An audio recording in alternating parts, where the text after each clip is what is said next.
Hey guys, Ed over here at FICM Repair. So it might be the last video of the day, we'll see.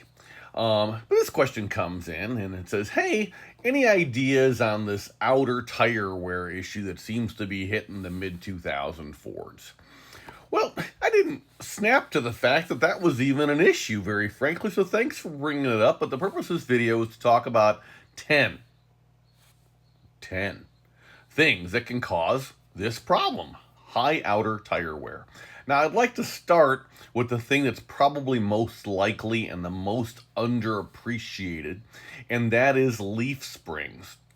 When your arch is lost on your leaf springs, which the early 2000 trucks had, they didn't have the coil springs. But the same thing exists there too, and it's going to be an issue here in a couple of years. It's already an issue. When you lose height, that changes the camber. And so really, I'm cheating here to say that there's 10 because really it's a conversation about camber, but the question is why? Because if you've watched any of my content, you'll know I'm all about the reason why. So if your leaf springs are shot, if you look at your leaves and they're just like straight across, let us hook you up with some leaves, right? We got you. And we can get you, taken care of there. You can also go ahead and you can Google what your ride height, if you have a coil spring truck or a leaf spring truck, you can Google what your ride height should be and just measure from the top of the wheel well, down to the floor, and measure that against what what the book says it should be, and see if you're in spec. Probably you're just sitting too low, and so that's an issue. The other thing that can happen is tire pressure. This is less common, but obviously if you overinflate your tires, they do one of these, but if you underinflate them, they do one of these. And so I guess depending on if you're upside down or not, whatever, you understand. So radials are designed to be flat across, and the side walls and everything else, but the point is tire pressure is a thing. So if you're running load range E's or load range D's, it matters. And you can go ahead and see how much contact patch you have, one way or the other. The other things are more related to not just, it's like, okay, yeah, you say your alignment's good, this guy says, but, obviously if you've got a positive toe-in angle where your tires are both facing inside, right, that'll cause that. It's not caused by poor balancing, though. That causes cupping. So you see, cupping in your lugs. But my favorite product for that, we don't even sell it. It's on Amazon. Go buy it. I probably should sell it. I've sold so many of their products. It's unbelievable. A company called Esco.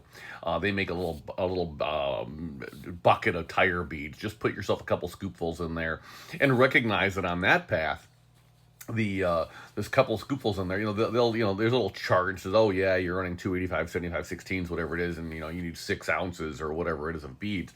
You have a 3/4 or 1 ton diesel. I think it can handle a couple of ounces of extra beads in there, and that way, if you live in a snowy place and you end up with snow inside your wheel wells and you go thump thump thump thump thump thump as you're driving, or you go mudding, the same thing. The tire beads will go ahead and dynamically, because centrifugal force is a thing, they'll dynamically go to wherever they need to go, and your tires will be perma-balanced. It's just so much better.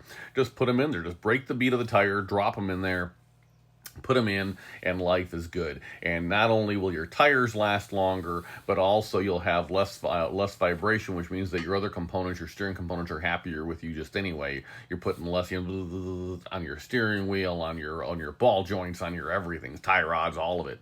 So keep that in mind. Ball joints, though, we've mentioned ball joints. Ball joints can be a cause of outer tire wear, and that's commonly combined with feathering on the tires as you go inward. So just keep that in the back of your mind. And obviously, if you just got an adjustment issue with tie rods or whatever, that can cause it. Less common in the Super Duties is a bent spindle. It takes a lot to do that. So if you got a hub or whatever that's just not behaving because somebody overloaded their truck, but it's normally not a thing. On lighter weight vehicles, this is a thing. But hey, it can happen. But that normally manifests as vibration in the steering wheel, and so keep that in mind. The other thing that happens in these trucks as they get older, especially if you're a salt belt guy, is if you have rusted out strut towers. That can affect camber as well, because obviously the whole kit and caboodle, it's affecting ride height. You can check your ride height again and figure it all out. And then lastly, depending on the vehicle, if you've got control arm bushings that are shot, that can cause things as well. So there you have it. There's the list. And so it's going to be one of those things. It's not like it's an early 2000s issue. It's really my truck is old, my car is old issue, and I'm not keeping up with my suspension components thinking about stuff. If I were guessing off this list, by far the most common is leaf springs. So I hope this helps. I probably should have put leaf springs in the background picture, I was realizing, but as some of you know, I don't do multiple takes on my videos. If there's a video, it's one take. So at any rate, life's too short. But I appreciate you. Whatever you need, we got you. Well, except for evidently the balancing beads. Who knew? So hop on Amazon and go get those. All right? Appreciate you. What a great question. FICMRepair.com. We're all in this together.